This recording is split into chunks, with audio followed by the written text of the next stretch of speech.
नमस्ते दोस्तों, आप सबको मेरा राधे राधे। और आप सबका स्वागत है मेरे इस YouTube channel Radhe Radhe eternal में। और आप सब बहुत खुश समाधान से अपना जीवन व्यतीत कर रहे होंगे, इस मुझे पूरी आशा है। और कृष्ण भगवान आपको हर आपके काम में सफलता ज़रूर ज़रूर ज़रूर दे रहे होंगे, ऐसा मुझे पूरा भरोसा है। तो दोस्तों, आ गई हूँ आज फिर एक नई कहानी लेकर आपके सामने। आज भी एक कहानी है, वो है एक संत की। संत चोखा मेड़ा, उनका नाम है चोखा मेड़ा। जो चोखा मेड़ा जी हैं वो भी महाराष्ट्र में ही एक संत हो गए हैं। और मैंने आपसे एक कहानी शेयर करी थी मंगलवेढ़ा की, जहाँ पे दामाजी पंत रहा करते थे, वहीं पे वो थे।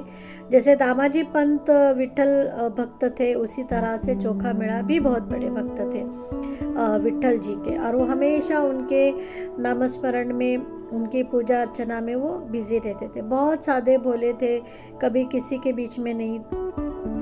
उनका काम वो और ईश्वर भक्ति, बस इतना ही वो जानते थे। बहुत सुख समाधान से वो अपनी बीवी सोयरा के साथ में रहते थे। लेकिन जैसे बोलते हैं ना, जहाँ अच्छे लोग होते वहीं बुरे लोग होते हैं। तो कुछ बुरे लोग थे उनके गांव में, जो उनको बहुत ज़्यादा कष्ट देते थे, बहुत ज़्यादा तंग करते थे। और उनकी तंग से, उनके जो कष्ट वो देते थे उससे तंग आकर एक दिन चोखा मेड़ा जी ने मंगलवेढ़ा छोड़ दिया और वो पंढरपुर आ गए। पंढरपुर, जहाँ पे विठल जी का धाम है, जहाँ विठल स्वयं है, वहाँ पर वो आए। और वहाँ पर वो अपनी एक छोटी सी झोपड़ी बनाकर अपनी बीवी सोयरा के साथ में वो वहाँ पे रहते थे। तो अभी तो वो विठल मंदिर में ही आए थे, इसीलिए हमेशा ही वो विठल मंदिर में बैठ के वो उनके भजन कीर्तन किया करते थे। और एक दिन, और हमेशा रात में जब वो वहाँ पे बैठ के कीर्तन वगैरह करते थे, तो अचानक से ही, उनको भी पता नहीं रहता था, अचानक से ही वो मूर्ति के सामने चले जाते थे। पता नहीं कैसे, उनको भी नहीं पता चलता था। पर वो जब अपनी आंखें खोलते थे तो मूर्ति के सामने बैठ के वो वहाँ पे भजन कर रहे, ऐसा उनको प्रतीत होता था। और ऐसा वहाँ के पुजारियों को भी दिखता था। पर वहाँ के पुजारी भी जो थे, आप तो जानते कितना पहले भेदभाव था, ब्राह्मण शूद्र वगैरह बहुत कुछ था। तो वो उनसे बहुत जलते थे। तो उनको ऐसा लगता था कि ये दरवाज़ा खोलकर, हमने दरवाज़ा बंद किया तो भी ये दरवाज़ा खोलकर अंदर आता है और भगवान के सामने बैठ के पूजा करता है, इसकी हिम्मत ही कैसे हुई इतनी, ये कैसे क्या कर सकता है वगैरह। इसलिए उन्होंने वहाँ पे पहरा बिठा दिया। अब उन लोगों को ये नहीं पता था कि वो नहीं जाता, भगवान खुद उसको अपने साथ उठाकर लेकर जाते, ये उनको नहीं पता था। तो अब जब ऐसा वहाँ पे 4 लोग हो गए, उन्होंने वहाँ पे पहरा बिठा दिया, तो फिर भगवान को भी बहुत दिक्कत होने लगी कि मैं कैसे उनसे मिलूँ। और उनको भी पूजा कीर्तन करते समय बहुत से प्रॉब्लम्स आने लगे। वहाँ पे वो जो पहरा देने वाले थे, उनको मंदिर में नहीं जाने देते थे रात के टाइम पे। उनको बोलते थे तुम भागो इधर से, इधर नहीं कुछ करने का वगैरह। ऐसा बहुत दिन तक चलता रहा।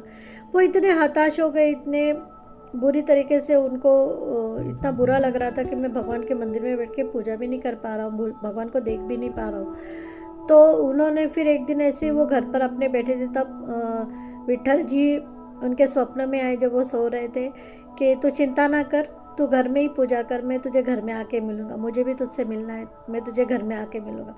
तब से फिर वो घर में ही पूजा पाठ करने लगे, आरती भजन कीर्तन सब करने लगे। और भगवान स्वयं उनसे मिलने के लिए उनके घर पर आया करते थे। उन्हें उनके भजन कीर्तन इतने ज़्यादा पसंद थे कि स्वयं भगवान वहाँ सुनने के लिए आते थे। और वो उनको इतने तृप्त भरे मन से सुन के इतना समाधान लगता था भगवान को कि कितने सच्चे मन से ये मेरी भक्ति कर रहा है, ऐसा। तो एक दिन भगवान जब सुनने के लिए आए उनके घर में भजन कीर्तन, तो भगवान ने उनसे कहा कि देखो, मैं कल ना तुम्हारे घर में खाना खाने के लिए आने वाला हूँ, ऐसा कहा। तो उन्होंने बोला आप मेरे घर में आएंगे? तो बोले हाँ, मैं तुम्हारे घर में आके तुम्हारे बीवी के हाथ से भोजन करना चाहता हूँ, क्या तुम मुझे खाना नहीं दोगे, क्या तुम मुझे प्रसाद नहीं चढ़ाओगे? तो उसने बोला हाँ हाँ, मैं ज़रूर करूँगा, आप ज़रूर आना कल मेरे घर पे खाना खाने के लिए। अच्छा, उन्होंने ऐसा बोल दिया, भगवान तो चले गए, पर उनके घर में खाने के लिए भी कुछ नहीं था। अब भगवान अगर खाना खाने के लिए, अगर हमारे घर में कोई गेस्ट आते तो हम कितनी तैयारियां करते, तो उनके घर में तो खुद भगवान खाना खाने के लिए आने वाले थे। तो सोचो उनकी हालत क्या हुई होगी कि भगवान के लिए क्या बनाऊं क्या बनाऊं, मेरे पास तो कुछ भी नहीं है, मेरे पास तो अन्नदान भी नहीं है, मैं खुद मांग मांग के खाता, अब मैं क्या करूं क्या करूं। फिर उन्होंने अपनी बीवी से कहा, सोयरा से, कि देख कल ना विट्ठल आने वाले हमारे घर में खाना खाने, तो कुछ व्यवस्था तू देख, मीन्स गांव में जाके कहीं से कुछ मिलता है क्या, जो भी मिलेगा हम अच्छा बना के भगवान जी को भोग चढ़ाएंगे। तो फिर उनकी जो बीवी थी वो, उसको भी बहुत आनंद हुआ। फिर वो भी गांव में गई, गांव में जाके वो घर घर मांगने लगी कोई धन देता है क्या वगैरह। तो एक जगह जब वो गई मांगने के लिए, तो वो औरत ने उनको पूछा कि तुम क्यों खाना मांगने के लिए आई हो, तुम तो कुछ भी खाती हो, आज तुम्हें यही सब सामान क्यों चाहिए खाना खाने के लिए। तो उसने कहा नहीं, इसलिए चाहिए क्योंकि मेरे घर में ना विट्ठल भगवान आने वाले हैं खाना खाने के लिए। अब ये तो आश्चर्य की बात है कि विट्ठल इनके घर में खाना खाने के लिए आने वाला है, ये पॉसिबल भी है क्या? मीन्स लोगों को लगता था झूठ बोल रही है, विट्ठल खाना खाने के लिए आने वाले, ऐसा तो हो ही नहीं। भगवान इनके घर में क्यों आएंगे? भगवान ब्राह्मणों के घर जाएंगे ना, जो मंदिर के पुजारी है, जो दिन रात पूजा करते हैं, उनके घर जाएंगे कि भिखारी के घर में आएंगे खाना खाने के लिए? मीन्स ऐसा सब बातें करने लगे और पूरे गांव में ये बात फैल गई। उस औरत ने उनको सामान तो दिया कि ठीक है, अगर तुम कह रही हो तो लेकर जाओ, मेरे पास है, तो उन्होंने दिया। अब हुआ क्या यहाँ पे, जब ये पूरे गांव में बात फैल गई तो उसमें से कुछ लोग जो थे बोले परीक्षा तो लेना पड़ेगा, देखना पड़ेगा सच में आते हैं कि बस ये ऐसे ही कुछ तो भी फेंक रहा है करके। तो उन्होंने क्या किया, सब तो नहीं जा सकते थे, तो उन्होंने क्या किया, एक आदमी को भेजा। ठीक है, तो भगवान तो शाम को आने वाले थे खाना खाने के लिए उनके घर में। तो उन्होंने क्या किया, एक आदमी को भेजा और बोला तू चुपचाप जाके देख ये सच है क्या। तो उसने कहा ठीक है। तो शाम हुई, आरती वगैरह सब हुआ, दिया वगैरह बत्ती जो हम लगाते वो सब उन्होंने लगाई, और इतने में फिर वहाँ पे भगवान प्रत्यक्ष रूप से उनके घर में आके प्रकट हो गए। और जब प्रकट हुए तो चोखा मेहरा जी ने ऐसे आनंदाश्रु आ गए उनके आंखों में। उन्होंने भगवान के पैर पड़े, उनकी पूजा आरती की और अपने बीवी से कहने लगे कि देखा सोयरा तुमने, भगवान जी खुद हमारे घर में आए हैं भोजन करने के लिए, मेरे तो भाग ही खुल गए। ये जो इतने बड़े हैं, मीन्स भगवान हैं, लेकिन अपने भक्तों के लिए कितना कष्ट उठाते, कितने कृपामयी है, ये कितना प्रेम है इनके मन में अपने भक्तों के लिए कि उनके घर में आके वो खाना खाने वाले हैं आज। तो ऐसा उन्होंने कहा और उनके चरणों पर पड़कर वो इतने रोने लगे। फिर भगवान ने उनको उठाया और उठाने के बाद बोला अब तुम भोजन नहीं कराओगे क्या, आप ऐसे ही तुम रोते रहोगे क्या? तो बोले नहीं नहीं भगवान जी, आप बैठिए ना, आप खाना खाइए। फिर उनकी जो बीवी थी उसने उनको वहाँ पे बिठाया, नीचे आसन पे बिठाया, और जो भी उसको मिला था उसमें से वो भगवान को परोसने लगी खाना। अब ये आदमी जो बाहर खड़ा था, जो खिड़की में से देख रहा था, उसको अपनी आंखों पे विश्वास ही नहीं हो रहा था। वो देख रहा था कि एक काले रंग की आकृति वहाँ पे है, मीन्स भगवान वहाँ पे आए हैं और वो वहाँ पे बैठ के वो खाना खा रहे वगैरह।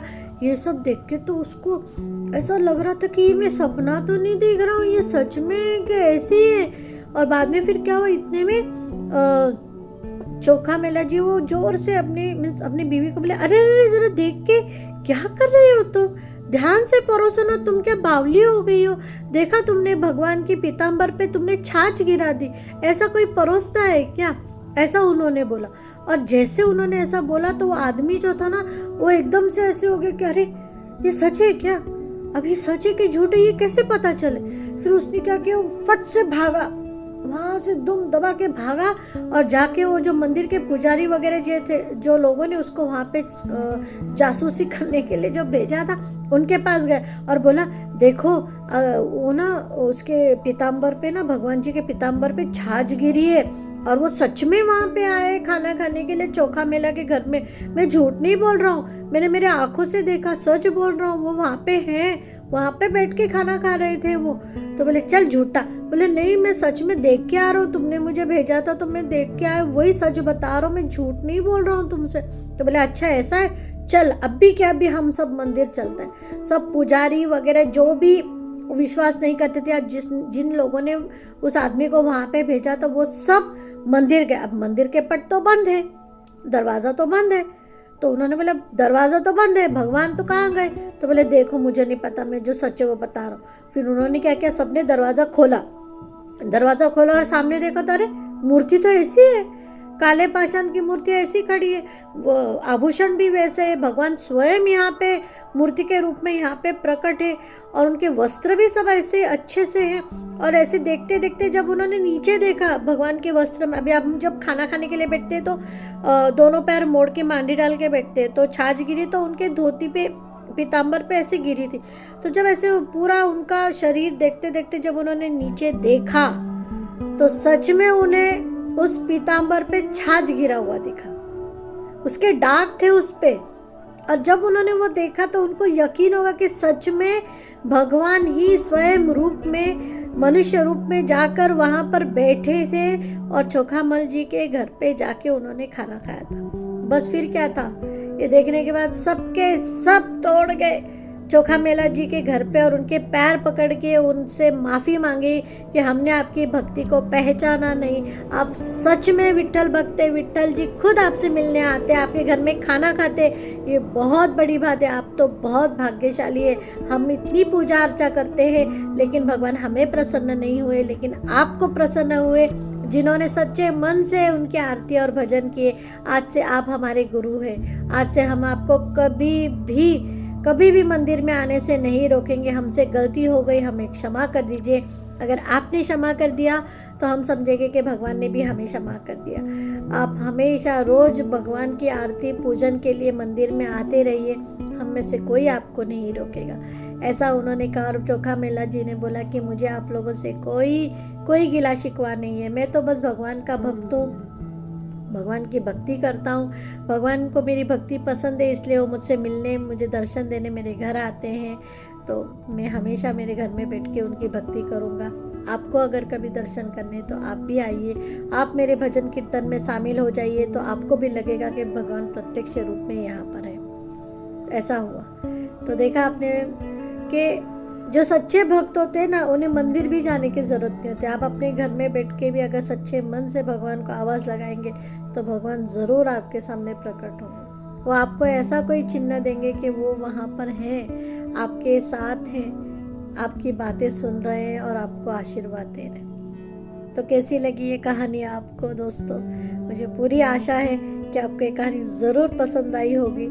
और मैं बस इतना ही कहना चाहती हूँ कि सच्चे मन से भगवान की आराधना कीजिए, उनका पूजन कीजिए। जो आप हाथ जोड़ते हैं ना भगवान के सामने रोज सुबह, वो सच्चे मन से कीजिए, भगवान आपके साथ चल देंगे। भगवान तो ऐसे है कि बस अपने भक्तों के साथ ही रहते हैं, उनकी हर प्रॉब्लम में, हर सुख में, हर दुख में वो हमेशा उनके साथ रहते हैं। वो कुछ नहीं चाहते हमसे, वो सिर्फ हमारा प्रेम, हमारी सच्ची भक्ति चाहते हैं। अगर हम वो उन्हें दे सकते हैं तो वो हमेशा हमारे साथ है और हमेशा हमारे कष्ट दूर करेंगे और हमें आशीर्वाद देंगे। तो अगर आपको ये कहानी पसंद आई है दोस्तों, तो प्लीज़ अगर आप नए हैं मेरे चैनल पर तो मेरे चैनल को सब्सक्राइब कीजिए और कमेंट में राधे राधे लिखना न भूलें, क्योंकि अगर आप राधे राधे भी लिखेंगे तो भी वो विट्ठल को जाएगा, और अगर राधे राधे लिखते तो कृष्णा को जाएगा। सब एक ही रूप है, सब एक ही है, सिर्फ विष्णु जी के रूप है, सिर्फ नाम अलग अलग है। कृष्णा एक ही है, विट्ठल भी कृष्णा ही है, जगन्नाथ जी भी कृष्णा ही है, सब कृष्ण कृष्ण कृष्ण, सब कृष्ण है, सब राधे राधे सब। तो राधे राधे लिखना ना भूलें। और अगर आपको कहानी पसंद आई है तो मुझे कमेंट में ज़रूर बताइएगा। और मिलती हूँ आपसे ऐसी और एक अनोखी संत की कहानी लेकर, जिसमें कि हमें पता चले कि भगवान को किस तरीके से सच्चे मन से आरती पूजन करके क्या करके हम पा सकते हैं, उनका आशीर्वाद किस तरीके से पा सकते हैं, उसकी और एक अच्छी सी कहानी लेकर। तब तक आप सबको मेरा राधे राधे।